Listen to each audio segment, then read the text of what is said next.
If you take the whole history of Berkshire Hathaway, if you take out the 20 best transactions, our record is a joke. Charlie Munger is the vice chairman of Berkshire Hathaway and an American billionaire. He is a businessman and former real estate attorney who joined forces with his business partner, Warren Buffett, to help create one of the largest business conglomerates today, Berkshire Hathaway. In this video, we will go over the 10 principles that helped Mr. Munger become a self-made billionaire. The first secret is that you shouldn't try to outguess the macroeconomic factors in the markets. Very few people actually succeed in doing this long-term. Warren and I have not made our way in life by making successful macroeconomic predictions and betting on our conclusions. Our system is to swim as competently as we can, and sometimes the tide will be with us and sometimes it will be against us. But by and large, we don't much bother with trying to predict the tides because we plan to play for the game for a long time. I recommend to all of you exactly the same attitude. It's a snare and a delusion to outguess macroeconomic cycles. Very few people do it successfully, and some of them do it by accident. When the game is that tough, why not adopt the other system of swimming as competently as you can and figuring that over a long life you'll have your share of good tides and bad tides. The second secret is to live below your means while increasing your income. That was the secret. Warren and I had tiny little bits of money. We always underspent our incomes and we invested, and if you live long enough, you end up rich.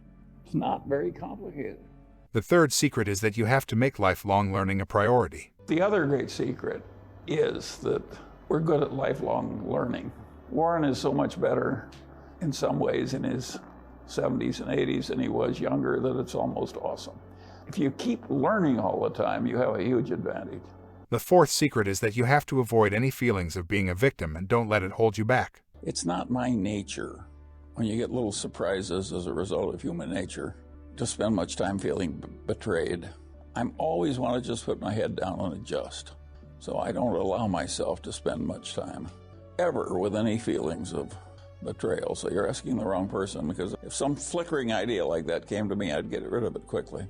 I don't like any feeling of being victimized. I think that's a counterproductive way to think as a human being. I am not a victim, I'm a survivor. The fifth secret is that there's a lot of luck involved in huge success stories. Just because you put in the hard work does not mean you'll be successful. It's amazing how if you just get up every morning and keep plugging, have some discipline and keep learning, and it's amazing how it works out. I don't think it's wise to have an ambition to be president of the United States or a billionaire or something like that, because the odds are too much against you. Much better to aim low. I did not intend to get rich. I wanted to get independent. I just overshot. And by the way, while you're clapping, some of the overshooting was accidental. You can be very deserving and very intelligent and very disciplined, but there's also a factor of luck that comes into this thing. And the people who get the outcomes that seem extraordinary, they're the people who have discipline and intelligence and good virtue, plus a hell of a lot of luck. Why wouldn't the world work like that? The sixth secret is that there aren't many big opportunities in life. So when you find one, take full advantage of it and go all in. Real opportunities that come to you are few. It's a very fortunate life that is just bathed in opportunity all the way. Most people just get a few times when they can make a huge difference by seizing a huge activity. When you find one, my dear grandchildren, and you can clearly recognize it, seize it boldly and don't do it small. Assume that your really major opportunities in life are going to be few. And when you get a Lollapalooza, for God's sakes, don't hang by like a timid little rabbit. Don't hang back. They aren't that many of the really big good ones. If you take the whole history of Berkshire Hathaway, if you take out the 20 best transactions, our record is a joke. 20 best transactions over 40-some years, that's one every 2 years. And we work at it all the time. Life is not just bathing you in unlimited opportunities, even if you work at being able to find them and seize them. The seventh secret is that you don't need to be extraordinarily smart to accomplish great things. It's much more important to understand the limits of your competence than try to operate outside of it. It's not real brilliance. In other words, you talk about prodigy, what it takes to extend the boundaries of physics. Neither of us has. We have learned how to outperform people who are a lot smarter. The eighth secret is to have some humility. Know your circle of your competency and don't overstep it. In terms of humility, I've frequently said that when they passed that out, I didn't get my full share. And that was a serious problem when I was young. And I only cured it partly by becoming very rich and generous. It takes both to overcome a defect like that. So the young people in the room, don't copy this if you're not willing to pay the price. But if humility means that you know the edge of your own competency and you aren't arrogantly stepping over the boundary, I'm very good at that. But within my area of competency, my best friend would not adore me for my humility. One of these guys at the Berkshire meeting from one of the foreign publications said, why do a couple of guys in a little place in Omaha do so much better than all these powerful minds in great institutions?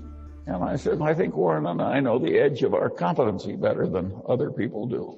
And that's humility in the umbrella sense. And that is a very important thing to know. I say over and over again, it's not a competency if you don't know the edge of it. You are a disaster if you don't know the edge of your own competency. Warren frequently says, I'd rather deal with a guy with an IQ of 130 who thinks it's 125 than a guy with an IQ of 180 that thinks it's 200.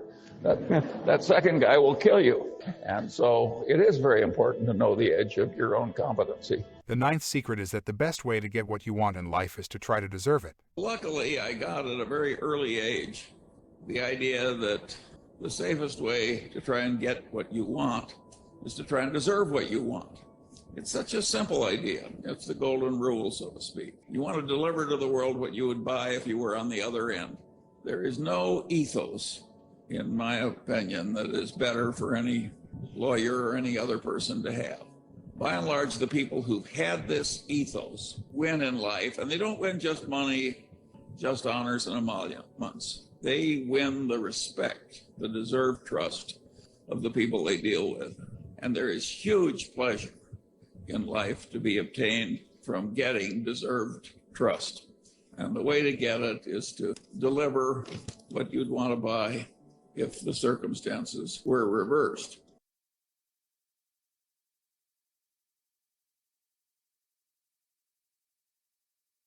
Now, there is a part of life which is, how do you scramble out of your mistakes without them costing too much? And we've done some of that too. If you look at Berkshire Hathaway, think of its founding businesses: a doomed department store, a doomed New England textile company, a doomed trading stamp company. Out of that came Berkshire Hathaway. Now, we handled those losing hands pretty well when we bought into them very cheaply. But of course, the success came from changing our ways and getting into the better businesses. It isn't that we were so good at doing things that were difficult. We were good at avoiding things that were difficult, finding things that are easy. By the way, when we bought the Daily Journal, that was easy. And what we're doing now in this software business is difficult. But due to the accident of these good associations and the fact that these old colleagues have lived so long, we're doing pretty well in the new business. It has potential, and it's fun to do. The 11th secret is to have a positive attitude on life and just put your head down and keep working. I think you can count on more booms and busts over your remaining lifetime. How big and with what cyclicality, I can't tell you. I can tell you the best way of coping, which is just to put your head down and behave creditably every day. If you found value in this video, please like the video and let us know what other topics we should make a video about next.